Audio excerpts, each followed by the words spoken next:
So you telling me you've been on Section 8 for 10 years and you ain't saved up no money? Listen, some people may be getting put out within the next 2 to 3 months. Also, some landlords will not be getting paid. So I guess the Section 8 low-income housing guidelines have changed since you-know-who was voted into office, which was Putting y'all up on game, man. Hey, if you want to know more, yo, Google HUD cleaning house and click on the first article. Well, guys. Here we go. I hate you. You always ruin everything. Welcome to the channel, guys. Make sure you hit the like and subscribe button. It really does help the channel. Guys, this is a Section 8 update. So you telling me you've been on Section 8 for 10 years and you ain't saved up no money? You working on Section 8, you getting food stamps on Section 8, you got a side hustle on Section 8, and you ain't saved up no money to get out, but you mad at the government for possibly taking away something that you had enough time to get your shit together and get out, but you got comfortable?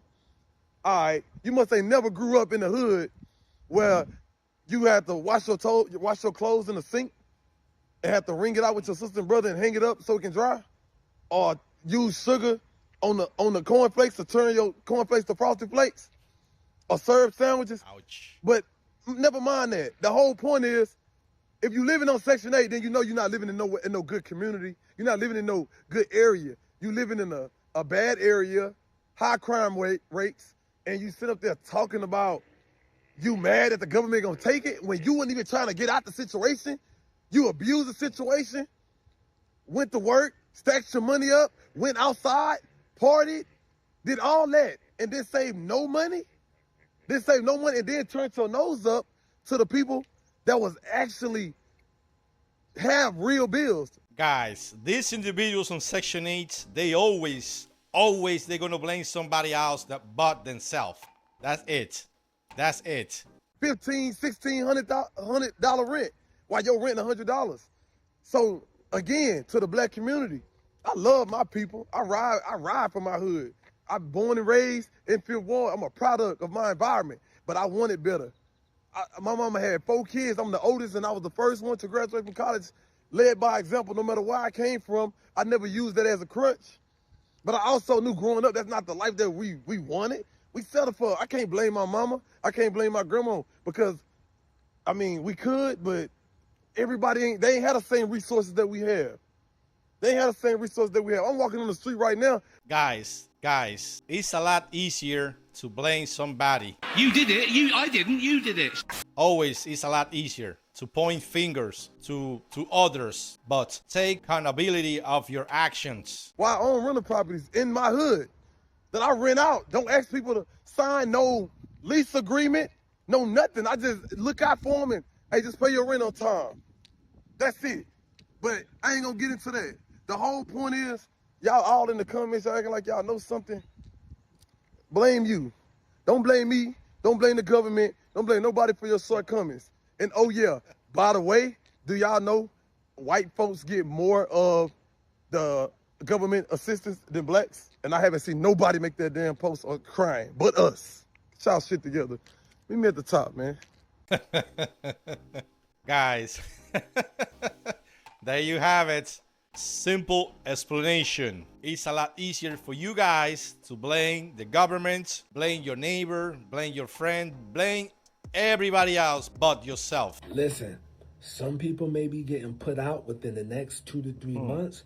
Also, some landlords will not be getting paid. Ouch. HUD just announced that they are doing Operation Clean House. They have identified 200,000 tenants nationwide that need to verify their U.S. citizenship in order to get paid. They have to do that within the next 30 days. Okay? If they don't do that within the next 30 days, the landlord does not get paid. The landlord has to do an eviction and put them out. Okay? They also identified nationwide that there are 25,000 people living off of deceased people's vouchers. 25,000 people. Taking advantage of the system, somebody that is already deceased. So they will have to verify that that person is still living. Now, if you from North Jersey, you know sometimes people pass and somebody just take their apartment over and just live there and not tell the people, and they do that. Now, if you from New York City, you know they pass down those subsidized apartments like real estate. You think it's generational wealth, bruh. It'd be a subsidized apartment that been in their family for 4 generations. Yo, New HUD York is City. about to stop that, okay? Also, they located that 6,000 ineligible non-American tenants. Definitely are going to get the boot as well. They have to verify. So what's going to happen is they're going to send out some documentation that they have to verify U.S. citizenship, or the person is alive. And if not, you as the landlord will not get paid. Okay? And these people, you're going to have to put these people out. All right? Now, I know what some of you guys are thinking. We're like, well, I don't care. That's them. They should be doing the right thing, etc. Hey, you can feel about it how you feel about it, but locally, for that crowd who think they just above all this, I'm gonna put this on the screen. My man just got an email from Section 8 locally, and they said that they are looking to for some cost-saving ways and to cut costs for Section 8 due to funding came up short. Well, they are currently lowering all vouchers to 95% of market value. I want you to think about this real quick. If it's 95% of market value, why would the landlord take that voucher when he can get a person paying the full price? There you have it, guys. For you landlords out there, Section 8 voucher, they are going to be worth 95% only. Well, this is a sobering reality. Enough is enough. There were some cases of landlords because they knew that the government was paying the rent and they used to jack up the price of the rent. So they're not going to be able to do that anymore. There you have it. Whatever market rate is. All right. Now, also, what they're going to do is they're going to review all current contracts. And if you above market rate rent, your joint is getting reduced. Hey, I'm just putting y'all up on game, man. Hey, if you want to know more, Google HUD cleaning house and click on the first article. I'm Nasa, aka the real estate guru. I'm not a guru. There you have it, guys. HUD clean house. They are going to clean the house. They're going to put out everybody that's doing fraud is going to be out on the streets. All of these individuals, they're gonna come and start blaming the government, start blaming anybody on social media but themselves. It's really unfair. It's really unfair. You have been in Section 8 for, who knows, 10, 20 years, and you have not saved enough money to get out of there? It is a shame, guys. It is a shame. So I guess the Section 8 low-income housing. Let me start the video right here. Section H. That's what she said. I guess Section H. All right. Let's roll with it. Guidelines have changed since you know who was voted into office, which was a horrible, horrible mistake. Okay, for one. Since you know who was voted into office. So now I get a letter today. I get a letter from Section 8 stating that after 13 years of being on Section 8. Here we go, guys. 13 years. 13 years in Section 8. I either have to show that I am disabled, that I can't mentally or physically get a job, or complete at least 15 hours of community service, okay? Or Fair enough. I have to show that I do have a job, or that I am doing 15 hours of community service a week.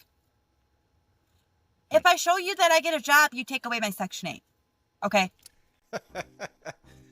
That's the case for a lot of people. That's why a lot of people, they love to stay in low-paying jobs because they are afraid and they don't want to lose their Section 8 voucher. They don't want to progress in life because of this, because they don't want to lose whatever benefits they're getting. I have 6 kids, all different dads.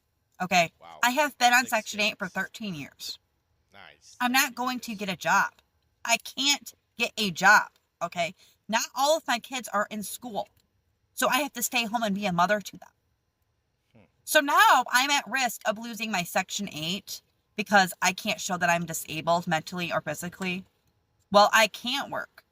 I can't prove to you that I can't work, but I can't work. So how does this make any sense? Can somebody explain this to me? Make it make sense, guys, to this lady. This lady, she's very popular on TikTok. It stinks. Because, like she said, she has 6 kids, 6 different baby daddies. And she has been taking Section 8 for 13 years. Lady, let me tell you this. If in 13 years you have not saved at least $500,000, you are crazy. You know how much money you could save 13 years? Pretty much living rent-free. Who knows? Maybe she's also taking EBT food stamps. So you are saving money on rent, and you are saving money on your food, and probably you taking Medicaid also. So you are not paying for anything at all for 13 years. And now now you are blaming the government, like you said, whoever is in office right now. You blaming him for your situation. This is unbelievable, guys.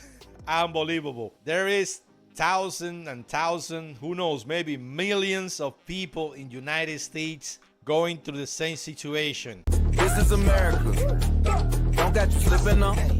That they have been taking Section 8 for many years, sometimes generation to generation, passing down these Section 8 to your kids, to your grandkids, your grandkids. And now, because the government is cracking down on this, now you decide to do something. Or now you are crying on social media, blaming the government. But instead of blaming yourself, you haven't done anything for you or your family in all these years. So my honest opinion, guys, I really don't feel sorry for anybody. That's right, I said it. That is an able body, that he was taking Section 8, he was taking EBT, food stamp, whatever, for all these years, and they have done nothing for their family. I don't feel sorry for them. These programs should be for the elderly. These programs should be for the veterans. Veterans, they deserve better. I seen a lot of veterans on the streets, homeless, and I just shake my head like, why these individuals that they went to fight for this country, they are homeless. I cannot wrap my head around this.